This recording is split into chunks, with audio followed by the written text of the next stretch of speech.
Are you fighting more than usual with your loved ones? Are your friendships blowing up in your face? Do you have more new people entering your life than you can handle? If so, keep watching. Hi everyone, welcome back to Soul Sync.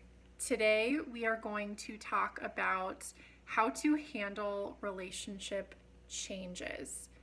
So, as we upgrade our lives, we expand our consciousness, we navigate some sort of internal shift, evolution, and growth, what we usually find right away is that our relationships tend to suffer. Now, this does not, apply. It's not true for every single relationship in our lives. However, people that know us or have known us for a while know us in a certain way. And when we start changing, for better or for worse, it becomes sometimes challenging for others to accept or to flow and grow with us. So, the main principle of navigating relationship changes is nothing new. I'm sure that even outside the realm of relationships, you all have heard some variation of, the message just to not resist change, right? Go with the flow, let it happen, don't resist, just let it be. It is what it is, right? Let go and let God. So this is absolutely true.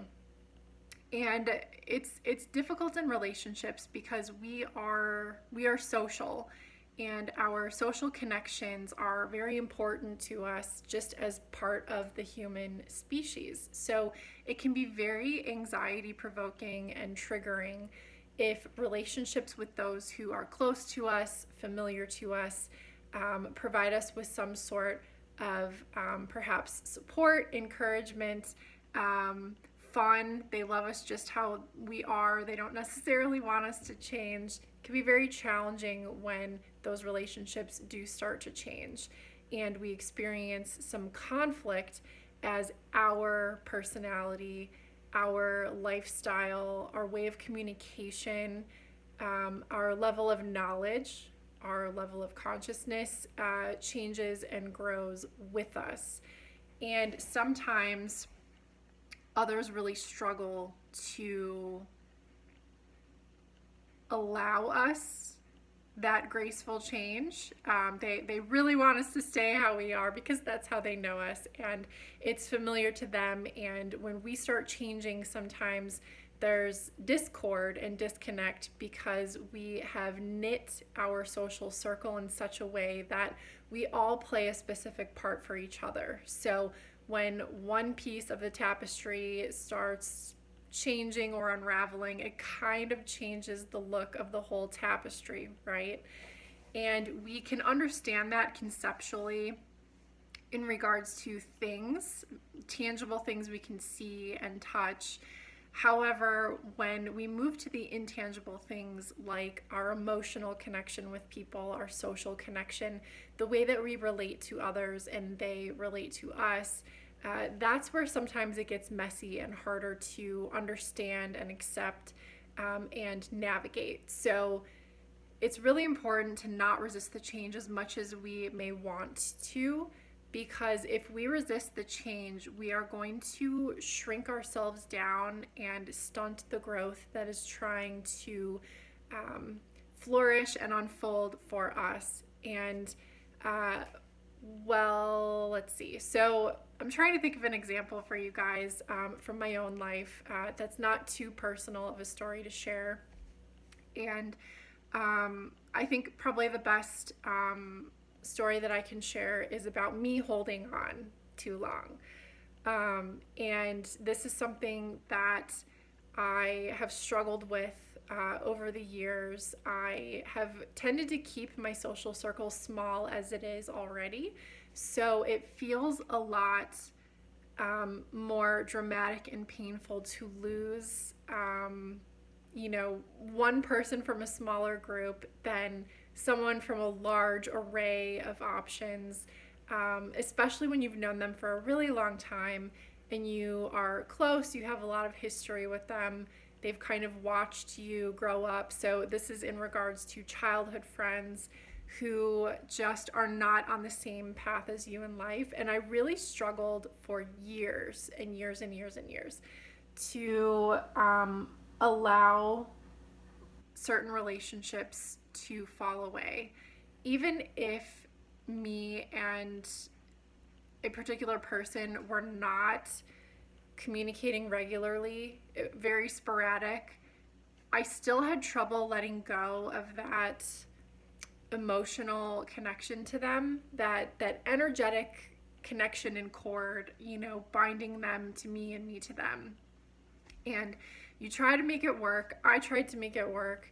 And the longer that this went on, that I knew it was time to sort of remove this relationship from my life with someone that I had known from childhood.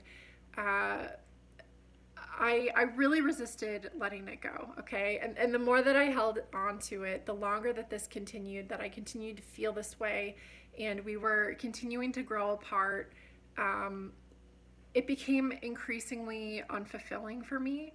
And to the point that I would leave, an interaction, like we would go out to dinner, very seldomly, but I would still look forward to it when we made the plans. And what I was finding was this pattern of I would look forward to it because I had not seen them in a while and I had all this history with them, and I was carrying this story in my mind, making it a little bit more special than it actually was for where it currently was. And so we would make plans. I'd get excited for that reason. We would go out and the conversation would just really be awkward. And we would kind of catch up on general life, what we had been up to since we last saw each other, which is all fine and well, right? I mean, that's pretty normal when you see someone after some time and you're just kind of catching each other up. But after that, I was really noticing that in order to maintain a conversation with this person, I really had to suppress myself. The things that I wanted to talk about and attempted, to talk about, I would kind of just get looked at like I was crazy or like they didn't get it or it's boring. They would constantly be shifting the conversation back to like the old conversations about, people we know and what's going on with so-and-so, like complaining about their job, which, was the same complaints they had been complaining about for years and years and years. And I was just kind of over all of that sort of banter.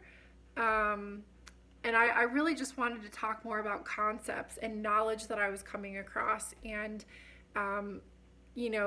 exchange ideas with this person and really get into something deeper and grow our knowledge with each other. That's the kind of connection I was craving at the time. And I was just realizing that what we had was really superficial and that the expiration date had long passed, and I would leave these interactions feeling drained, feeling empty, feeling like I was not heard or listened to, and just feeling really icky, really heavy, really disappointed. And it was more than a clear sign. I let it go on way too long, honestly, for myself, leaving those interactions feeling that way. More than a clear sign to me from the world, from my own growth, that the only way to maintain this relationship was to shrink myself down every time I saw this person and not let myself be myself. Because if I was myself around this person, we had nothing to talk about. We had no resonance between us anymore. Our lives had diverged so drastically that there was just really no going back. And so I started to allow it to just keep drifting. I, reached out less often to this person. And I found that they were also reaching out less often to me. So over time, we just kind of drifted apart, and I, hardly ever see or talk to them anymore. And that's okay with me. I accept the relationship for what it is now. It doesn't really have a lot of airtime in my life anymore, but, to allow relationships to change in the way that they need to. And so in this case, I kind of let it grow into something very distant. I allowed it to grow. It was a healthy change. For me, I can't really speak for the other person. I assume it was healthy because, they didn't really step up the effort to reach out when I sort of started backing off a little bit. It was a very healthy change for me, to just change my expectations around the relationship and not resist that we were growing further apart, not resist allowing it to sort of fizzle out and just see where it was going to end up. And it really helped me understand myself more deeply, and see some of my shortcomings, which a big one, would be, for at that time was, just a fear of losing people, a fear of something that, I had had in my life since I was a really little kid, since grade school. The fear of that going away was very strong in me, and I was able to actually introspect and take a look at myself and why I was trying to force this relationship to work, why I was changing myself to fit into this relationship according to, an old version of it that I no longer was. The relationship couldn't continue that way because I was different. And so I really understood myself on a deeper level and was able to see that I, struggled with some challenge, in allowing relationships to change and leave my life if needed, or grow into something else, which this relationship did. And now it's just sort of, a very seldom get together where, I can go and, reminisce about the past, or, we can kind of catch each other up on our lives. They can see how I've grown. I can see where they are in life. And I'm quite content now with where that relationship has grown. Even though when we think of growth, we always think of something getting bigger, right? But sometimes it just settles into what it needs to be for now. And that is also growth because it is positive change. And I feel like, since I have allowed that to happen and I've allowed it to change, and I just go into it knowing that it's only going to be, what it is. It's not going to be a deeper connection like I want it to keep evolving into. I feel like when we do get together, it's more enjoyable for both of us because my expectations are more realistic. They're bringing the same that they always have. And we kind of, connect when our vibrations align, and just meet up for something very casual, dinner, and drinks maybe.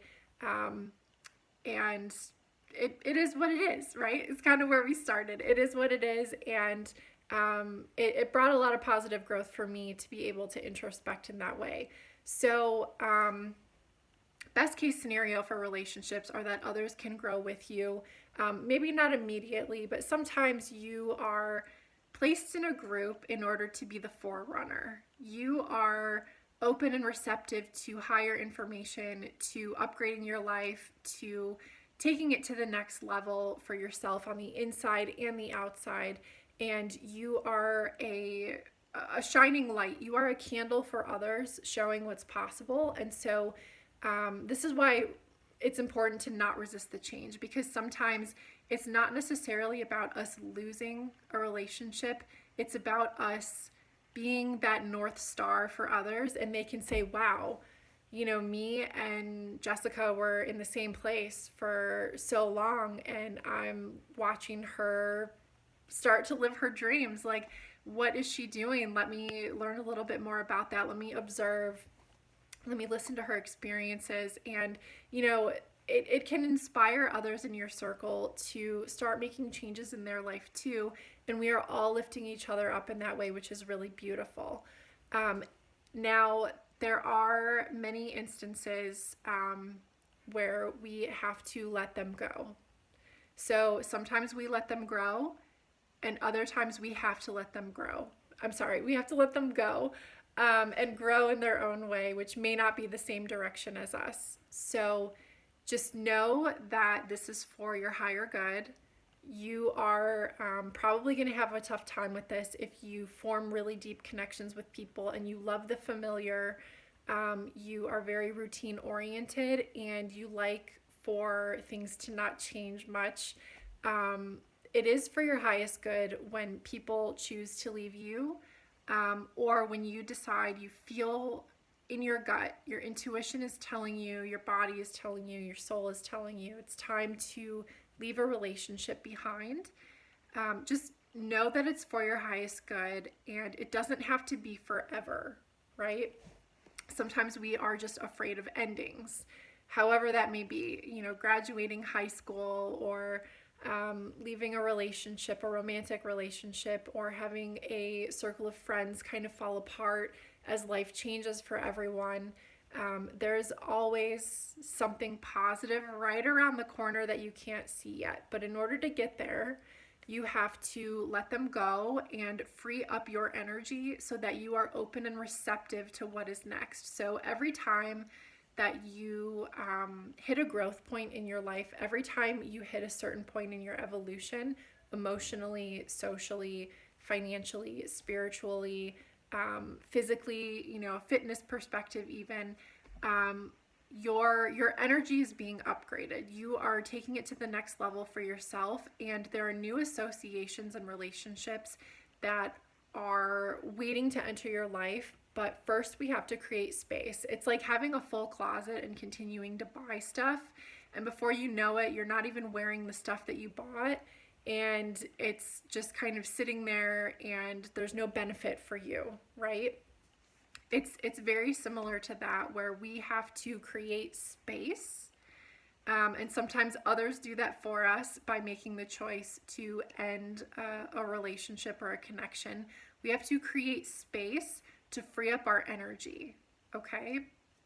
And sometimes if you are the one to end a connection, you may be helping someone else free up space for growth that they need to be accountable for. So if someone is not growing with you or not growing in the same direction, it's healthy and it's for both of your highest good to maybe just, take a break from it for a while, take some space from each other, or, just end it entirely and allow yourselves the freedom, the gift of the freedom to free up your energy and grow as the universe, the world, your life, your soul, your path, your journey is guiding you to.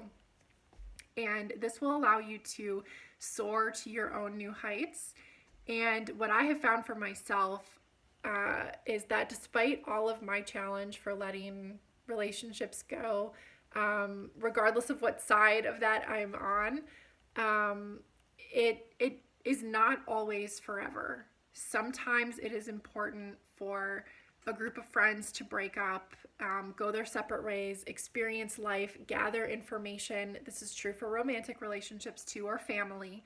Gather different information according to each of your soul's unique gifts and affinities and talents and skills, what you came here to acquire and share with the world, and how you need to grow at this time. And, I have had relationships that have, come back into my life. And even though they're not the same as they were when they could no longer be sustained, when they ended, they're so much better the second time around because we have grown so much and we have a deeper appreciation for each other because we have each allowed ourselves to free up our energy and soar to our own new heights. So, letting them go can be a very beautiful thing. And on the flip side of that, so, we kind of talked about like second chances or second time around, relationships sort of reconnecting after a certain amount of time or a certain amount of growth. There are plenty of instances where that relationship is probably over for good. And to this point, I have really had a hard time with this throughout my life. The thought, the idea, the reality of things ending for a very long time was a big struggle for me emotionally. And I highly valued everybody in my life. So, regardless of what side of the ending I was on, regardless of what type of relationship it was still very challenging for me to navigate the loss of that. But what I came to realize is that every time a relationship ended and I struggled or whatever, kind of working through the feelings and emotions of that experience, when you keep growing and you focus on yourself and you're able to process those emotions and move through it and move forward and meet new people, have new experiences, learn new things, you know, experience new forms of joy and excitement and intrigue. You kind of look back as I have done, and I really realized that not everyone can go where you're going, and that was very hard for me to digest. When I kind of started upgrading my own life, pursuing my life's purpose, and really investing in myself, is that not everybody is willing to do that because, everybody kind of looks at life transformation as daunting, yet something that is supposed to be exciting and fun and easy. Because it looks exciting and fun and easy for everyone else, but we don't get to see behind the scenes. And behind the scenes is a lot of challenge, a lot of effort that we invest in ourselves, meeting those parts of us that are resistant to positive change. And not everybody is willing to do that. Not everybody has the wherewithal to do that. And it's important to remember that if that's the case for people in your life, it's not a character flaw in them. There's a tendency sometimes to, we get our ego triggered a little bit and we're like, well, why aren't you doing this for me? Like, I would upgrade my life for you. I'm doing it for me. I want us to have a better relationship. Why are you not motivated for me? Why are you not investing in this like I am? How come you aren't getting better? And it's really not a helpful space, mind space or mindset to be in, because everybody has their own timeline and everybody has their own journey, and they're entitled to that, just like we're entitled to our own. And if it's our time to upgrade, if it's our time to change our lives, if it's our time to wake up and, activate ourselves, it may not be their time yet. They may be gathering other information that's necessary for them for where they will go after they get to activate, right? So not everyone can go with you. Not everyone can go where you're going, and that's okay. We are companions on this journey, and sometimes we don't always get to take everyone with us for the whole journey, and that's okay and that's healthy. And we simply thank them for the time that we have shared together. We thank them for what we have learned from them, for how they have helped us to grow, and then we let them go. Okay? And what's really important as we are facing our resistance to relationship change, facing our resistance to loss, letting our relationships grow and evolve into something new and perhaps unfamiliar to us, or letting them go entirely, is we need to focus on self-care and quiet introspection. And what I mean with this is not simply just taking bubble baths and treating ourselves, to really delicious dinners and takeout and all that, okay? It's not like going for the YOLO lifestyle, okay? What I mean by self-care is that we are prioritizing our feelings over our thoughts. So instead of trying to rationalize to ourselves immediately why the relationship had to end, or why, focusing on why it's not working and how we could make it better, how we could, meddle with it to kind of get it where we want it to be. We are prioritizing our feelings about it. So we're working through our emotions about what is happening, and we are allowing ourselves to feel in order to release that energy from our bodies. We are allowing ourselves to observe our feelings in order to better understand ourselves.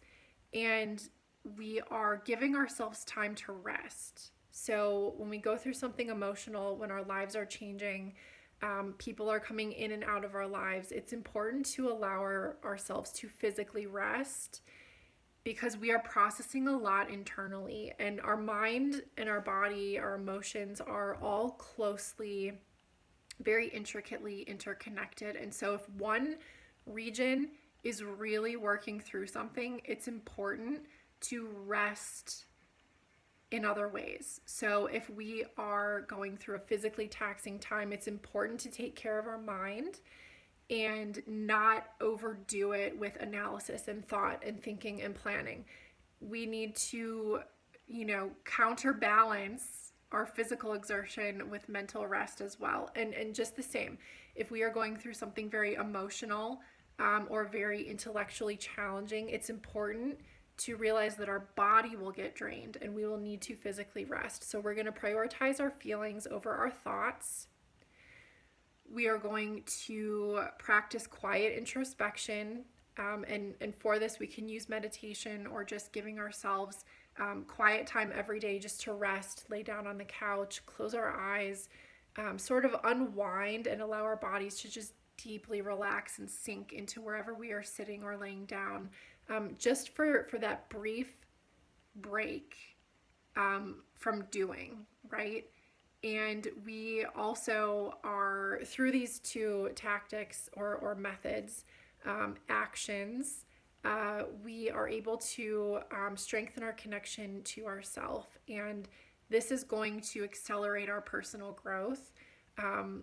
What I have found in myself and many, many clients, I would risk a gamble that it's all of them, is that greatest growth comes through challenge. And when we go through something strenuous, especially emotionally strenuous, we have such a great opportunity to understand ourselves more deeply, to see parts of ourselves we may not have known were there, and to better understand how we see the world, ourselves, and others, and how we have been fitting into our social connections, and how we want our social connections to look going forward, how we want to fit in with others, and the type of circle that we want to surround ourselves with for our highest good, to keep promoting our own personal growth.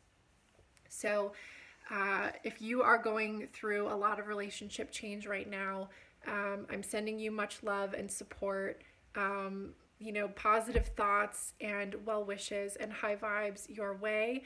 I know that it can be very challenging, and I know that you are going to get through it. I know that you are succeeding in getting through it. So I hope that this was helpful for all of you. Please leave comments below about your experience. I would love to read about it. It's also a great way to connect with others, uplift others, provide a sense of community with like-minded individuals who may be going through the same thing, or can offer some wisdom for having gone through it already, in order to uplift each other. So don't forget to like and subscribe, and I will see you all next time. Bye.